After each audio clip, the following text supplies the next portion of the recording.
You are welcome back to my channel. Adeboye have finally spoken concerning Nigeria insecurity, concerning the position of the United States of America President Donald Trump regarding the intention of America to come into Nigeria to neutralize Islamic terrorists. I'll allow you to listen to Adeboye shortly, but Adeboye is very emphatic. He's telling Tinubu, ask Trump for a grace of 100 days window. And within that 100 days, give 7 chiefs 90 days ultimatum, within which they must neutralize the bandits. Not just the bandits, even their sponsors. And according to him, any service chief that is not able to deliver should leave the office immediately. I think this is resounding, coming from Adeboye, of course, the general overseer of the Redeemed Christian Church of God. Listen to him as we come back to further this conversation. If I were asked to make suggestions, I would say quietly to our government,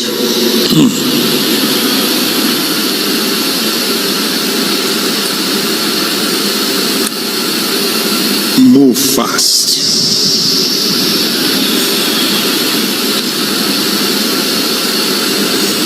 Move diplomatically. Move wisely.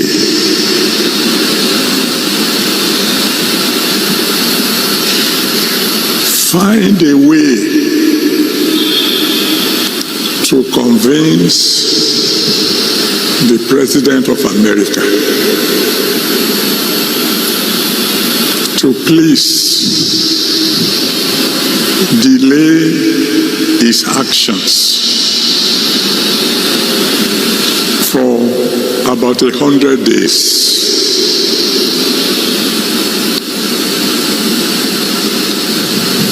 And then come home.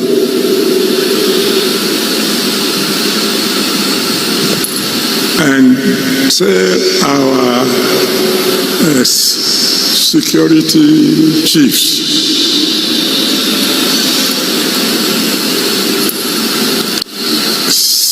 get rid of these terrorists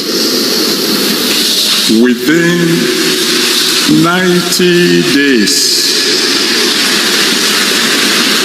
or resign, which would lead me to my next advice to our government. In case there's any of you who can get across to them, that when giving orders to the service chief this time round, we should make it clear to them that they are not only to eliminate the terrorists, they should eliminate their sponsors. For me, I think this is a good development because we are looking at how do we solve this problem. As we have it, Nigerians have been yearning for the protection of lives and properties within Nigerian territorial integrity. We are waiting for the likes of Reverend Kuka to speak up. We understand that Reverend Kuka has always been someone who speaks truth to power. But the question here is, we all know, we have all agreed that terrorism is bad. Whether they kill Christians, whether they kill Muslims, whether they kill idol worshippers, it has been proven that terrorism is bad. We have all agreed that Fulani militias are criminals. We have all agreed that Boko Haram should be wiped out. So the question is, let us unanimously encourage Nigerian government to seek strategic partnership with American government to completely wipe out terrorists, whether they go by the name of bandits, whether they go by the name of Fulani militias, whether they go by the name of Boko Haram, ISWAP, whatever name they go by, they are the same thing. Because the same Boko Haram that was restricted to Sambisa Forest under Jonathan is everywhere in the regular society, in Zamfara, in Katsina, in Kwara, and some other places. I want to say that there's no difference between the Boko Haram we had in Sambisa Forest under Jonathan than or to what we currently have in parts of Zamfara, parts of Katsina, Kwara, and all of that. Let me say that even if the bandits decide to maybe cease fire because of this issue on ground, that should not in any way, I repeat, discourage government, discourage the service chiefs, or rather make the service chiefs to relax action against them. Because we are talking about a group of people who have decided to take up arms against Nigerian sovereign states for no just reason. And these are the same group of people that have been proven that most of them are not from Nigeria. Most of them are from Niger, Burkina Faso, Libya, Mali, and all of that. And you have somebody like Cheifs who comfortably say, negotiate with them.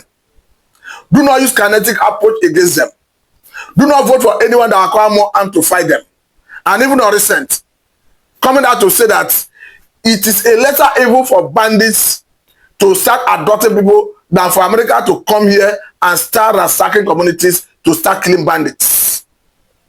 And even of late, he has come out to say that there's a tribal war in Nigeria, where he has made it clear that federal government should not take side, that the Fulani people are fighting tribal war with other people. So I begin to wonder, I begin to ask, where is that happening?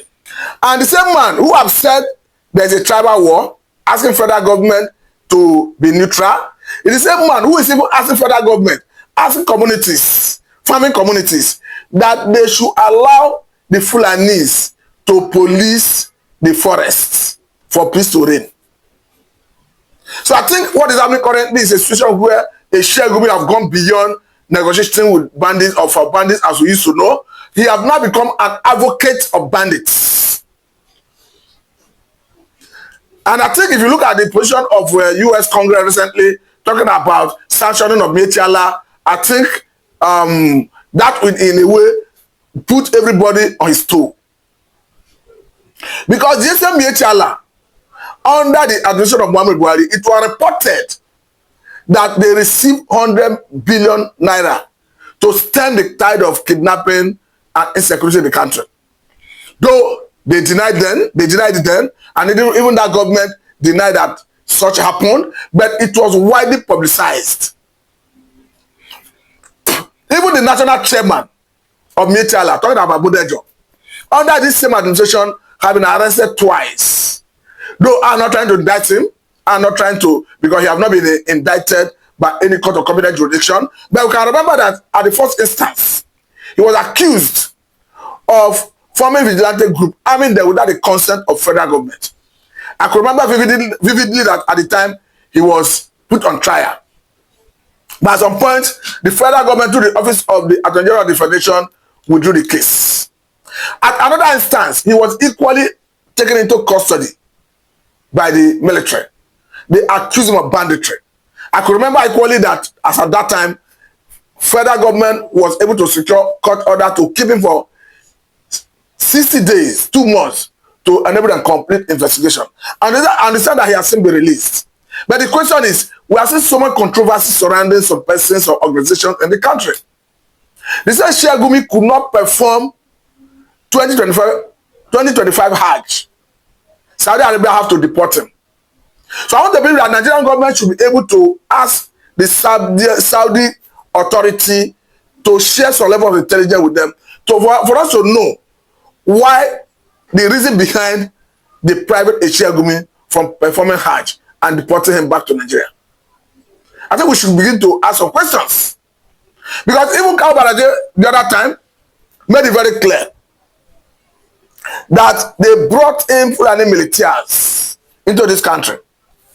That was when he was marking his, of course, 70th birthday in Ilorin or so, and that he warned, because after the election that removed Jonathan from office, those militias stayed behind, they refused to go back. According to him, that he warned that the thing will come with consequence if they didn't go. I think the consequence is what we now face as a people, as a country. But the problem is, those who bring us to this sorry states are making everybody to suffer for it. Because the insecurity, the Fulani militias activities, the banditry, we that don't hear happen in the northern part of the country, is already here with us in the southern part of the country. That is why every patriotic citizen must rise to support federal government in their quest to acquire monopoly of currency power, to spot the bandits out of the hiding places, set them running and bring them to justice. Or can we forget in a hurry how some governors from the northern part of the country rose to challenge the then government of Jonathan of committing genocide against the North. And this is what, because the then government of Jonathan, through the then Chief of Army Staff, General Jerika, was giving the fight against Boko Haram every attention it deserved, all the seriousness it deserved. The next thing was for some governors from the North to go to the United States of America to address a press conference accusing the then government of Jonathan of committing genocide against Northern youths. I want to believe that the same scenario is what is playing out, because those northern elements always want how to blackmail any southern president. Because that may best explain the reason we saw the likes of Shegumi at the instance of the position of the United States of American president coming out clearly to ask the Tinubu government that they should summon American ambassador to Nigeria, ask him to retract Trump's statement, and that he faced to retract it, that Nigeria should sever tie with the United States of America. I want to say that that was a very big trap the man was trying to set for Tinubu government. Thank God, Tinubu himself was, of course, tactical about that, as I come out clearly to make it clear that Nigeria under his watch is ready to partner with America, with any other of our foreign partners, to ensure that we stamp out these terrorists out of every inch of Nigerian territorial integrity.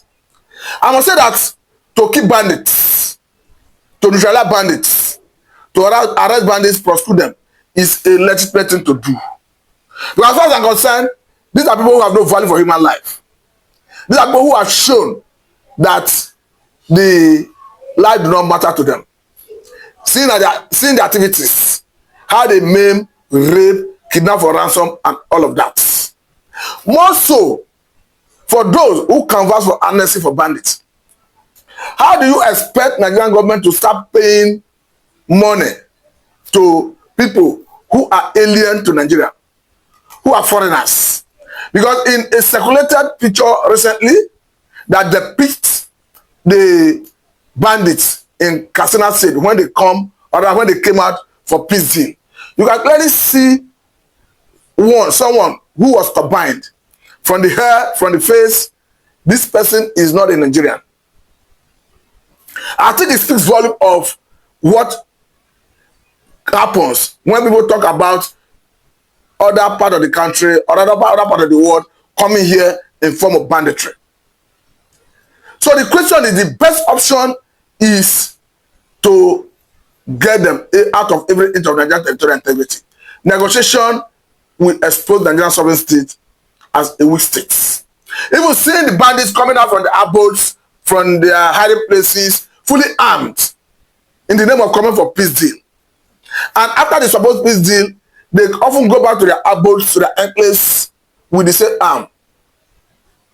Of course, that for me is exposing Nigeria as a weak sovereign state. Because if you enter into peace deal with bandits, with criminals, and after some time they feel dissatisfied with whatever terms of the deal, they will definitely come back to start maiming and killing people. I think we witnessed that recently in Katsina State, or Zamfara to be precise, a situation where it was reported that when a peace deal broke down, they came back and started adopting people, even in the mosque. So the best option, as far as I'm concerned, is to one, call them by their names. Two, identify who they are. Three, arrest, prosecute them to act as deterrent to others. The ones that can be neutralized in the battlefield, of course, should be neutralized. Because we haven't seen a new dimension. Talking about the recent statement that came from the governor of Borno State. How the bandits, terrorists, Boko Haram are already using drones to attack the military. This is where we need that strategic partnership with our foreign partners. Because we need to step up action, intelligence in our air defense mechanism.